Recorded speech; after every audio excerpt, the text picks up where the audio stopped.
Cenário político continuando, temos muito assunto ainda nessa segunda-feira aqui com o doutor Erval Sampaio, juiz que está aqui conversando com a gente. Estamos falando inicialmente sobre o julgamento da chapa Dilma Temer lá no Tribunal Superior Eleitoral, mas ainda assunto é o que não falta, movimentação na política brasileira envolvendo o judiciário.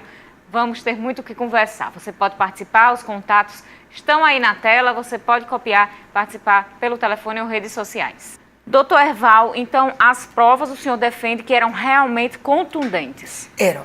Antes de voltar a esse assunto, e sem querer ser metido, mas ao mesmo tempo enaltecendo uma parte de um trabalho que a gente tem, nós fizemos uma parceria com a Câmara Municipal de Mossoró, o Instituto Novo Eleitoral, um convênio, na realidade, e vamos até em julho tratar de vários cursos e engrandecimentos dessa função do vereador, que eu penso que o vereador é o político mais importante do país. Se a gente mudar, qualificar e ele exercer suas funções plenamente, essa da Comissão de Constituição e Justiça é muito boa, a função fiscalizatória a gente vai avançar. Então, só porque eu não gosto de ficar, se quiser eu volto a discutir, nós estamos trabalhando com o que a gente chama de universidade do vereador. Mas vamos voltar ao assunto mais importante aqui e dentro da linha do raciocínio que eu firmei. Então, eu ousei comentar. Na realidade, eu já fiz 5 textos. Não vou poder reproduzir os nossos 5 textos aqui, mas o pessoal pode colocar o nosso site, até que é parceiro da TCM, o Instituto Novo Eleitoral, novoeleitoral.com, coloca aí para ajudar a gente e as pessoas vão lá olhar os nossos textos. Respondendo objetivamente, para mim, indiscutível a existência dessa prova viva, usando a sua expressão, é a expressão muito feliz do ministro Herman Benjamin. Eu ouso discordar de quem traz esse raciocínio, inclusive foi deduzido hoje pela manhã aqui na rádio, né? E eu até brinquei com o Bruno Barreto, você estava lá, que eu ouso debater com o professor Olavo Hamilton, que é professor da UERN, e sobre o enfoque que ele deu, você pode conferir para a gente já começar. Ele deve ter dito para você que houve um alargamento, uma inovação total na causa de pedir, que nada do que aparentemente está se falando das provas, em especial vamos chamar a fase Odebrecht, poderia ser trazido e discutido pelo Tribunal Superior Eleitoral. Eu não quero nem entrar nesse tema, eu quero deixar para o debate, por isso que eu trouxe. Eu não concordo com isso, não houve essa inovação larga, como foi dito. Havia uma conexão muito clara, o chamado fato base, que não era nem só o abuso não, porque o abuso é genérico mesmo, tem a peculiaridade da ação. Os fatos relativos a essa questão da propina, inclusive com esse alargamento por todas as empresas, tendo indiscutivelmente como carro-chefe, como chefe, vamos dizer, do esquema Odebrecht, e esse desenrolar. Mas vamos acreditar nisso aí, Vano, vamos deixar quieto. Vamos dizer que é verdade essa tese, ou seja, não podia inovar. Mas espera ainda. O ministro Herman Benjamin passou 17 horas. Praticamente os outros ministros só foram falar por uma tarde. E ainda combinaram, e aí faz parte, até pela questão da metodologia, o tempo que ia falar cada um. No máximo meia hora. E eu ouso dizer, como coloquei no meu texto. E o ministro Herman Benjamin, que não constrangeu ninguém, vai acabar com essa história. Eu, por exemplo, sou juiz de direito, sou diretor do fórum hoje, sou professor. Eu exerço 2 cargos públicos. Quem quiser perguntar algo sobre as minhas decisões, sobre o meu ensino na universidade, tem o direito. E eu tenho o dever de explicar. O que o ministro Herman Benjamin pediu ao ministro Admar Gonzaga, com todo respeito, foi que ele dissesse claramente se ele aceitava pelo menos os fatos e provas tidos do Caixa 1. Eu estou dando só um exemplo.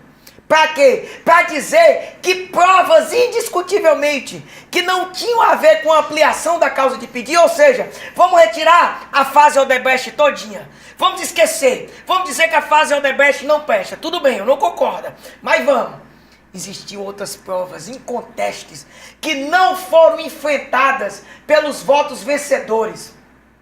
A Constituição determina a decisão fundamentada de todos os julgamentos, incluindo, com todo respeito, o dos ministros também. Eles não podem externar suas posições e votar sem fundamentar. E houveram provas que não foram enfrentadas, provas que estavam relacionadas diretamente às petições iniciais da ação do PSDB. Inclusive com relação às indiscutíveis relatos, os indiscutíveis relatos mencionados como testemunhas do senhor Paulo Roberto Costa, por exemplo, da Petrobras, estava lá na inicial, e do senhor Pedro Barusco. Então tudo bem, vamos esquecer essa fase Odebrecht. E por que os ministros vencedores não fundamentaram com as provas que não foram afastadas? E aí eu ouso dizer que descumpriram a Constituição Federal, descumpriram o artigo 489 do CPC, que fala da fundamentação especificada, do dever de enfrentamento de todas as teses, de todos os fatos, de todas as provas, para que a decisão tenha legitimidade. E dou como exemplo, não para fazer média, as decisões que eu prolatei aqui em 2012, que foram questionadas por todos os enfoques, em 2013, das eleições de 2012, e que não é para me orgulhar, não é por questão pessoal, mas que foram todas confirmadas pelo TSE, porque, por exemplo, eu tive o cuidado de enfrentar todas as teses e todas as provas. É assim que um julgador eleitoral consegue legitimidade perante a população, é enfrentando. E eu ouso dizer que essa decisão do Tribunal Superior Eleitoral, que acabou vencendo ao final, não enfrentou todas as provas indiscutivelmente trazidas, mesmo afastando a fase Odebrecht. Por isso que eu não encontro legitimidade substancial nela. Por isso que o Ministério Público corretamente já assinalou que vai recorrer. E penso eu, como eu disse no meu texto, que o recurso vai ser de embargos de declaração, porque a decisão é, no mínimo, para não dizer mais, obscura, contraditória e omissa com relação a esses pontos, para depois se entrar com recurso extraordinário para o Supremo Tribunal Federal. Atualismo, não vou fazer juízo de valor sobre isso, mas só para que o programa de vocês fique cada vez mais atualizado. A Rede Sustentabilidade acabou de entrar com uma ação, agora por volta de 5 e pouco da tarde, e é discutível a legitimidade, mas ele entrou com a reclamação querendo anular e trazendo justamente alguns dos aspectos que modesta parte eu trouxe logo no sábado pela manhã, no meu 5º artigo dessa série. E vou esperar a transcrição dos votos do ministro, todos eles, e eles não fundamentaram em cima do que o Herman Benjamin por quase 17 horas. Então vamos botar aí que ele ficou 5, 6 horas falando de Odebrecht. E as outras horas?